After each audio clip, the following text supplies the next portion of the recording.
Welcome home! The bath is ready. I'm hungry, so the bath will be after. Prepare me dinner. Sure thing. This has been the same old conversation between me and my husband for decades. My name is Karen. I'm a 59-year-old homemaker. I time the preparation of the bath and dinner to coincide with my husband's return from work. Since it's not always clear which he'll want first, I have to have both ready. Hey, bring some tea. When he says that, I simply respond, sure thing, and prepare the tea. I've been living this life for nearly 40 years, so for me, it's just as usual. I got a job right out of high school, met my future husband, who was my boss at the time, and we got married. Being the youngest of 4 siblings with 3 older brothers and with my parents getting on in years, I wanted to get married early to give them some peace of mind. Plus, I was working in an office, but frankly, it wasn't a good fit. As someone with no higher education, I was worried if I could get another job. So, getting married and retiring seemed like the best option for me. When my marriage was settled, my parents were overjoyed and shed tears of happiness. Not long after my daughter was born, they moved into a nursing home, leaving me the family home. I thought my prideful husband would oppose moving into my childhood home, but he figured it was better than renting, so we renovated it and moved in. He hardly did any housework or childcare, but the fact that we raised our daughter comfortably until adulthood is thanks to him. So I thought it was only natural to devote myself to my husband. Until I saw that thing. With our daughter married and moved out, it's just the 2 of us in this house now. Our daughter, who lives nearby, checks in on us often, probably out of concern. She says she plans to continue working until she has kids. In our time, it was common for women to quit their jobs when they got married, but it seems times have changed. When I told her how impressive it is that she's doing all the housework for her husband and still working as she always has, she looked puzzled. What are you talking about? We split the housework. Her husband, having lived alone before, can clean, do laundry, and cook. I knew he was capable when it came to work, but didn't expect him to be skilled at housework too. It's quite different from Dad. She laughed as she said that. It seems that her husband, as well as her father-in-law, are good at doing housework. Indeed, a far cry from our household. It was a shock to me, who had always thought it was natural for my husband to not do housework. By the way, Mom, I have a favor to ask. Turns out, she knows someone who runs a housekeeping service and is looking for more staff to expand the business. Mom, why don't you give it a shot? When she asked that, I was taken aback. I hardly have any work experience. I've never worked a day since I got married. Considering my age, I didn't think about working now, but when I heard that many people like me were working, I became a bit interested. Alright, I'll go and listen to the details next time. My daughter said that before she left. That night, when my husband came home, I told him about my daughter's visit and the home help service job. He looked at me incredulously and said, "You can't possibly go to work." After a pause, he added, "Karen, I have a business trip the day after tomorrow, so prepare my stuff." Another business trip? You've been having quite a few recently. Can't be helped, it's part of the job. In the past few years, my husband's business trips have become more frequent. He used to never go on them, but now it seems like he's gone at least once a month. And of course, I'm the one who prepares for his trips. I was also preparing for this trip, but due to the bad weather lately, the laundry didn't dry properly. I had forgotten to add one of his spare dress shirts. This had never happened before, and I thought it might be because I was getting old. But I couldn't embarrass my husband, and I thought I might still have time. So, I called my husband, who had already left home. I called his cell phone several times and even sent an email, but there was no response. Then, I realized that he had left his cell phone at home in the bedroom. My husband, who is not very interested in cell phones, occasionally forgets it when he goes to work. He doesn't seem to have much trouble because he doesn't go out much at work, but I suppose it's a different story when he's on a business trip. In a panic, I called his office. The person who answered was one of his subordinates. When I told him that my husband had forgotten something for his business trip and I needed to contact him, he said, "Business trip? Please wait a moment." Which made me wonder. Even though he's a direct subordinate, he doesn't know about his boss's business trip?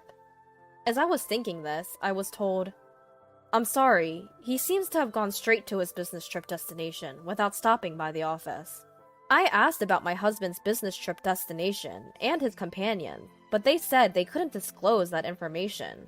I was told something about the company's confidentiality obligation, and I agreed to have them tell my husband about the forgotten item instead. After a while, I heard a car stopping outside, and the doorbell rang. It seemed that my husband had come back home because he had received a call from the office. I apologized to my husband and handed him his dress shirt and cell phone. When I saw my husband off outside, I saw a woman sitting in the driver's seat. I nodded slightly to her, but she ignored me. I watched my husband get into the car with a somewhat unpleasant feeling. My husband returned home 2 days later in the evening. As soon as he came back, he said, "Bath." But I hadn't started heating it yet. There was no notice of his return, so I had no idea when he would be back. Besides, it was earlier than his usual return time. Then my husband became grumpy and said, "Then let's eat first." So I quickly made dinner and served it. As I set the meal before my husband, I asked him, "How was your trip?" However, he barely responded. "You wouldn't understand even if I told you. You've never worked." Words that belittled me seemed to come naturally from his lips. I let out a sigh. Claiming fatigue, my husband finished his meal and went straight to the bath and then the bedroom. Remembering my daughter's conversation, I called her and said, "I want to hear more about the housekeeping service job." For the 40 years since I got married, all I did was household chores and child rearing, so even if I thought about working, I believed I wouldn't be able to do anything. But with a housekeeping job, I might be able to put the 40 years that seemed wasted to good use.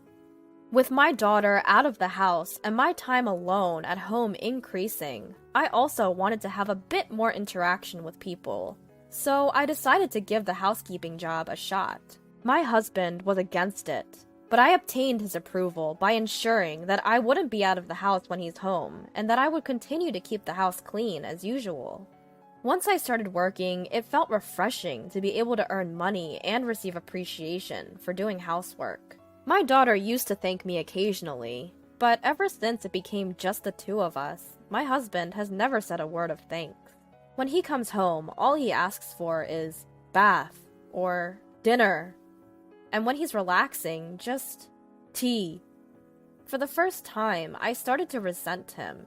In the past, we used to have more conversations, but at some point, I realized deep down that I was being treated like a housemaid.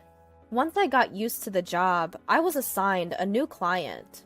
A woman living alone, she seemed to be slightly younger than me. When I visited the woman's apartment, I felt I had seen her somewhere, but I couldn't remember. The woman left the house after giving me instructions, saying she had work to do. Her room was in chaos due to her busy schedule, so I started by tidying up. As I was cleaning, a photo caught my eye. I couldn't believe what I was seeing. The woman who had hired me was in the photo with my husband. That's when I realized that this woman was the driver when my husband had stopped by the house because he forgot something on his business trip. I couldn't take this photo home, so for now, I decided to keep it to myself. With mixed feelings, I finished my job for the day. That night, as soon as my husband came home, he said, "I have a trip tomorrow, so hurry up and prepare for it." "Another trip?" I asked, to which my husband, who seemed grumpy, said, "I can't help it, it's my job. Unlike you, who just get paid for housework, I have a tough job." Is he so determined to look down on me? My resentment towards my husband grew. On the day my husband left for his trip, I steeled myself and entered his room. I had never imagined the day would come when I would suspect my husband of infidelity. And I guess my husband thought the same, because I found evidence of his infidelity quite easily. He had the same photo that I had seen in that woman's house. Inside his drawer, there were numerous photos, and I discovered letters from his mistress. Letters that read things like, "My wife is just a housekeeper. I'm so happy when you tell me you love me." Her name was on them. It confirmed his infidelity. I hastily consulted my daughter. Luckily, it was her day off, and she said she would come immediately. When I told her everything, my daughter was even angrier than me. "What do you want to do, Mom?" she asked. For the first time, I realized I had a choice. So, I told my daughter that I wanted to get a divorce. Even though all I know is housekeeping, the fact that my husband called me a mere housekeeper ignited my anger more than it brought me sadness. I was betrayed by the husband I had devoted myself to. With that in mind, I wanted to be away from him as quickly as possible. My daughter offered that if I felt that way, I could move out and live with her. But I felt guilty about involving her husband, and above all, I own this house. I didn't want to leave my husband in this house.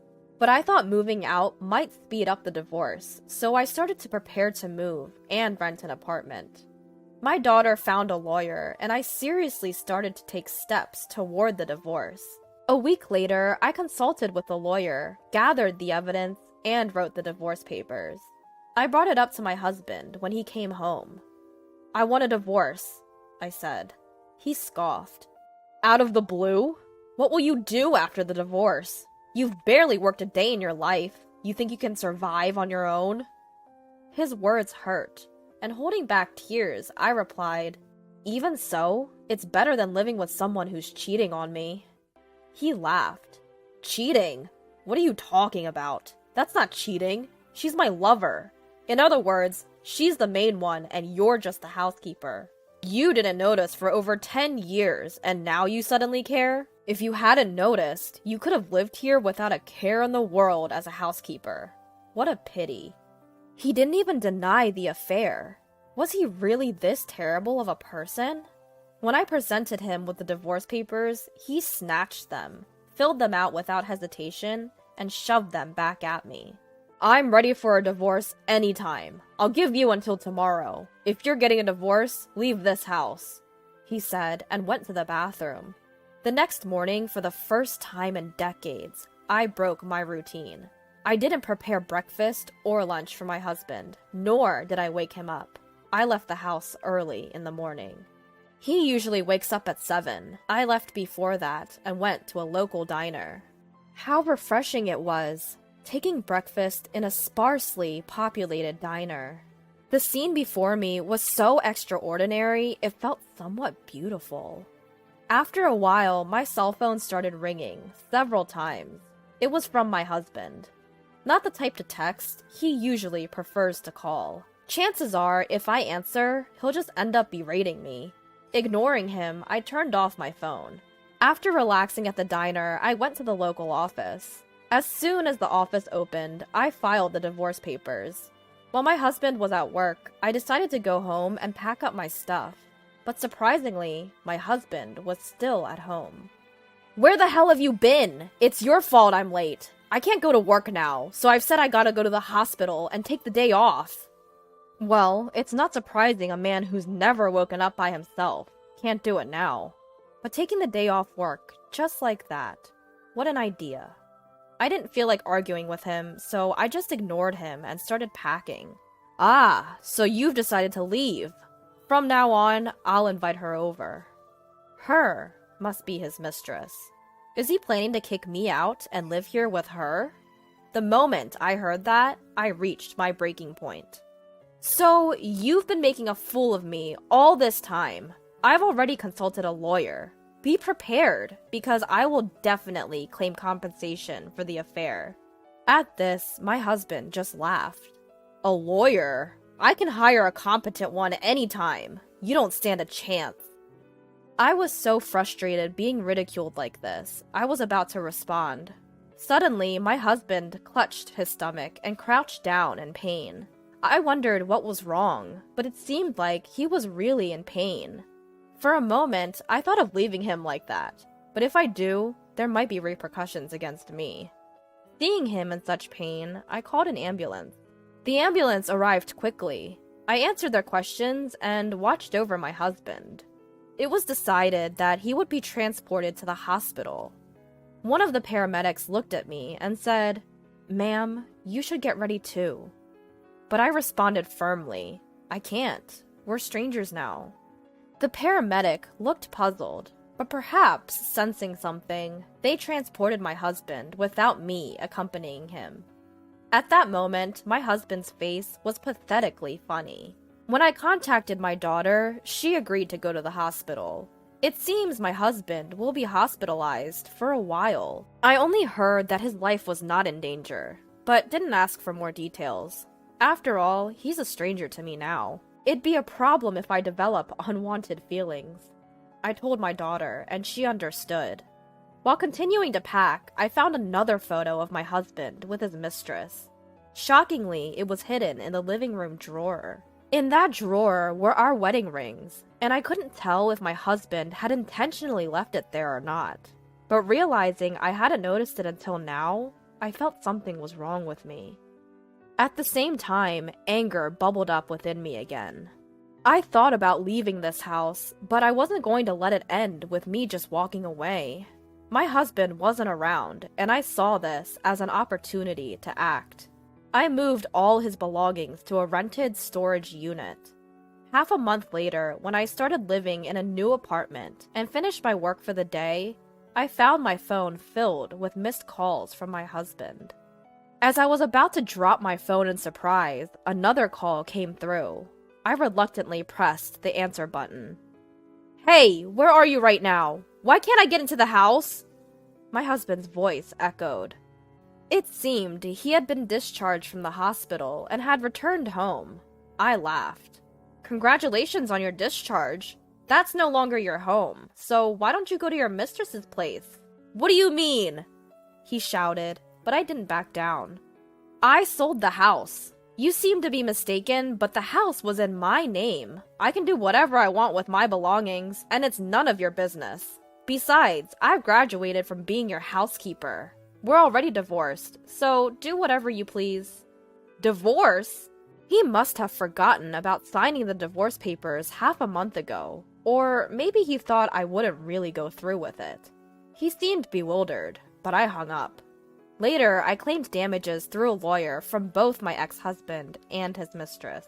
My ex-husband had boasted he could easily hire a competent lawyer, but given the evidence and duration of the affair, no lawyer was willing to take a losing case. Thus, I was able to secure a significant sum of money. From what my daughter heard from my ex-husband, his affair was apparently well known within his company, which made sense considering the reactions I got when I called his workplace.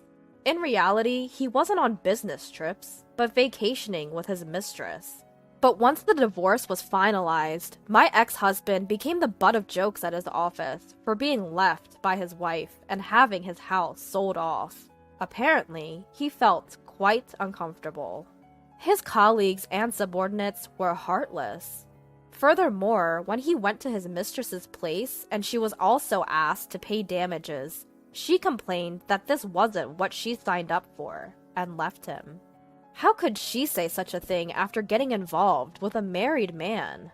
My daughter, unable to forgive her father's infidelity, cut off all contact with him afterwards, so I don't know what happened to him. Given his high pride, he might not be able to stand being laughed at work and might have quit the job. He might have moved back to his hometown, which is far away from here. I thought I was powerless, but once housework became my job, I realized the time I'd spent wasn't wasted, and now I'm living a fulfilling life.